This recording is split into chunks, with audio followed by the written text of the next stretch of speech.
இதுவரைக்கும் எவ்வளவோ சட்னி செஞ்சுருப்பீங்க. ஆனால் ஒரு முறை மட்டும் இதே பக்குவத்தில் நீங்கள் ட்ரை பண்ணி பாருங்கள். முடி கொட்டுற பிரச்சனை கொஞ்சம் கூட இருக்காது. வாரத்தில் ஒரு 3 தடவையாவது இதை ட்ரை பண்ணிடுங்க. பண்ணிவிட்டு ஒரு டேபிள் ஸ்பூன் வரைக்கும் தேங்காய் விட்டுக்கிட்டேன். கடலைப்பருப்பு அது கூடவே உளுந்து சேர்த்துக்கோங்க. 1/2 ஸ்பூன் வரைக்கும் வேர்க்கடலை 2 டேபிள் ஸ்பூன், அதிகமாக இருந்தால் நல்லாயிருக்கும் டேஸ்ட்டு. இதை நல்லா வறுத்துட்டு 1 ஸ்பூன் வரைக்கும் வெள்ளை எள்ளு சேர்த்துக்கிறேன். 2 டேபிள் ஸ்பூன் வரைக்கும் தேங்காய் துண்டுகள், காரத்துக்கு ஏற்ப பச்சை மிளகாய், சின்ன வெங்காயம் ஒரு 10 பற்கள் கட் பண்ணிவிட்டு சேர்த்துக்கிறேன். இது எல்லாத்தையும் நல்லா வதக்கி விட்டுருங்க. பாதி நெல்லிக்காய் அளவு புளி, 3 கைப்பிடி அளவு கருவேப்பிலையை நல்லா கழுவிட்டு சேர்த்துக்கோங்க. உப்பு கொஞ்சமாக சேர்த்துட்டு நல்லா. என்னோட பொண்ணுக்கு முடி வளர்க்குறதுனா ரொம்பவே பிடிக்கும். கட் பண்ணவே விட மாட்டா. அப்படி இருந்து கொஞ்சம் கொஞ்சமாக கட் பண்ணி விடுவேன். ரீசெண்டாக பார்த்தீங்கன்னா 1 இயராக ரொம்பவே முடி கொட்ட ஆரம்பிச்சிருச்சு.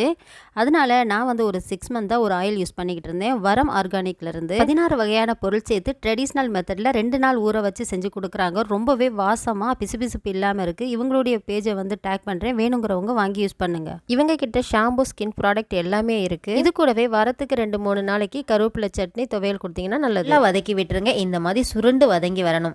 இப்போ இது நல்லா அரைனதுக்கு அப்புறமா ஒரு மிக்ஸி ஜாருக்கு சேர்த்துட்டு கொஞ்சம் கொஞ்சமாக தண்ணி ஊற்றிக்கோங்க. அரைச்சி எடுத்துருங்க. இப்போ துவையல் மாதிரி சாப்பிடணும்னா கொஞ்சமாக தண்ணி ஊற்றிக்கோங்க. சட்னி மாதிரி சாப்பிடணும்னா கொஞ்சம் அதிகமாக ஊற்றிட்டு கடுகு, ஜீரகம், அது கூடவே வரமிளகாய், தேங்காய் சேர்த்து தாளித்து எடுத்தீங்கன்னா சூப்பரான ஹெல்த்தியான சட்னி ரெடி.